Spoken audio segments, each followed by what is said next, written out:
Một đêm thanh vắng giữa khung trời bên lề,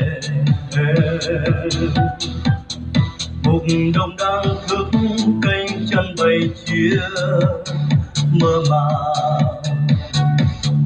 Có tiếng thiên thần đừng sợ chi nhé, ấy chính tin mừng. đừng sợ chi nhé, ấy chính đêm này ngoài Bethlehem con trời ra thế. nhạc lạc theo Có tiếng thiên thần lời hẹn danh Chúa, khắp các phương trời vì an tươi đất với ca ơn tranh đến với muôn người.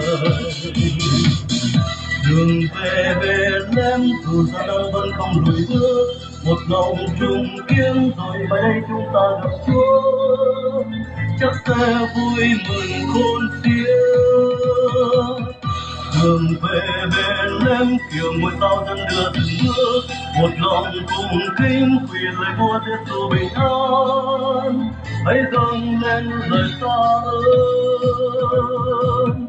Hỡi đêm vui trần thế ta tiếng ca cùng đàn, hỡi đêm vui bình an như ánh sáng huy hoàng, cho tôi tìm đến mang con để hẹn con thơ của ai.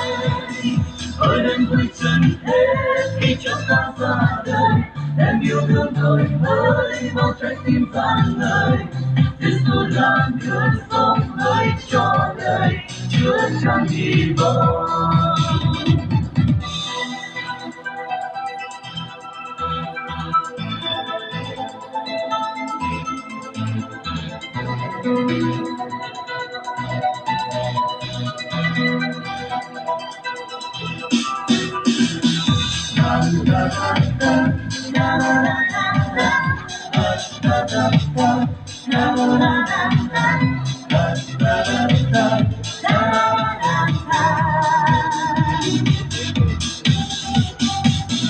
một đêm thanh vắng giữa khung trời Bethlehem, mục đồng đang thức canh chân bầy chiên mơ màng.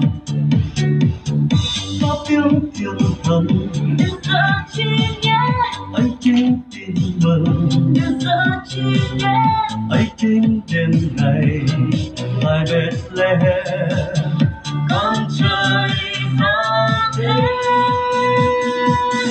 nhạc lạc theo Có tiếng thiên thần lời khen danh Chúa, khắp các phương trời bình an tươi đất với ca ơn tranh đến với muôn người. Đường về Bethlehem một lòng cùng kia chắc sẽ vui mừng khôn xiết.